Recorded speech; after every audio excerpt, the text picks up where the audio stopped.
From war overseas to rising prices at home, it can feel like the headlines just keep coming. For many people, that constant stream of news can take a real toll. Experts say this kind of headline stress is becoming more common, especially in a 24/7 news environment enabled by social media that can leave us feeling overwhelmed, anxious, even physically drained. So how do we handle it all? Joining us now is Dr. Gina Radice-Vella, chief psychologist at Jersey Shore University Medical Center, which is part of Hackensack Meridian Health. Doctor, thanks so much for coming on the show. I just wonder if you can give us a few practical pointers for when we hit those feelings of overwhelm, just based on all the information we take in on a daily basis.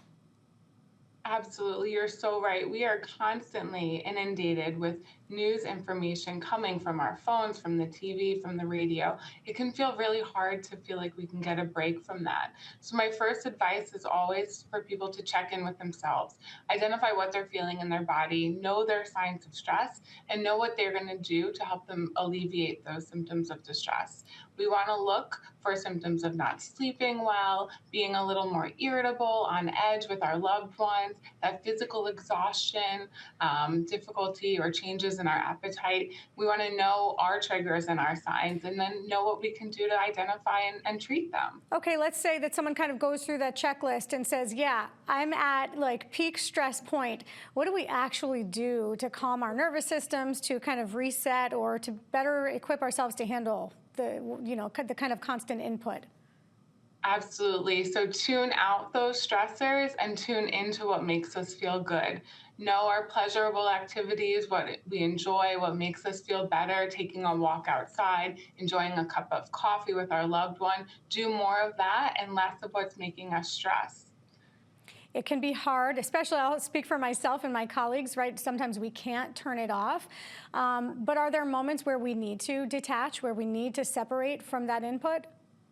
Absolutely. This is all about balance, right? We have to be in tune to what's going on in the world. That's important for our safety as well. But we have to know when too much, when it's too much. So being able to detach, to turn off those things are really important. I tell people, identify a time in the day when that's going to be your time to look into the news and be intentional about it.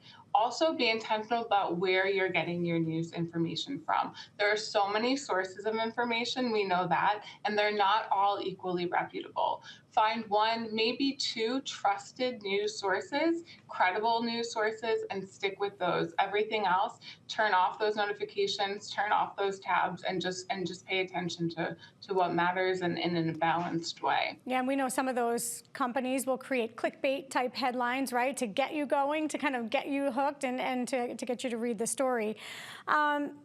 What happens when our kids come home and they ask us about events in the news, or even perhaps maybe walk in the room and see the headlines for themselves? How do we talk to our children about this? This is the hard thing. We want to be mindful of what is getting to our children, and also we want to be able to turn the script into a way that we know they're going to be able to receive and understand. So this first is from a developmentally appropriate age, right? So we want to give them information based on what they can handle given their age. We also want to be mindful of, we want to try, if we can, though I know this isn't always possible, we want it to come from us first. We want to control the narrative of what they're hearing, so that when they hear it from their friends or when they see it on social media, they already have the context to understand it. And they also have the psychological safety of, yeah, my parents talked to me about that, and it seems really scary right now, but they said it's going to be okay, and I could trust that. We want to provide them with that source of security and safety before other people get to them and ignite those fears that they might have. How do we tell our... Oh, go ahead.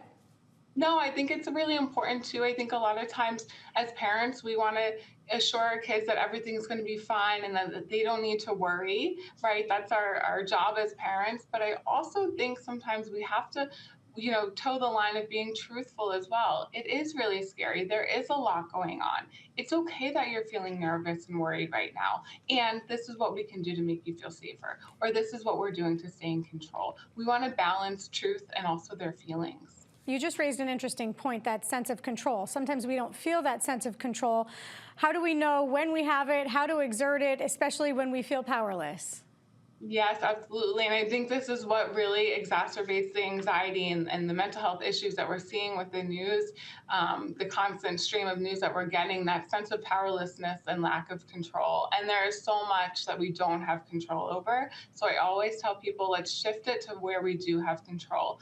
Focus on how much information you're getting, where you're getting that information, but also what you can do to make yourself feel better. Take care of yourself, eat good foods, get good sleep, go outside, go on those walks, do things that make you feel good and give you that sense of control over your own body and your own sense of space and relationships. All right, that is great advice, Dr. Gina Radice-Vella. Thank you so much for being with us today. Appreciate it. Thank you for having me.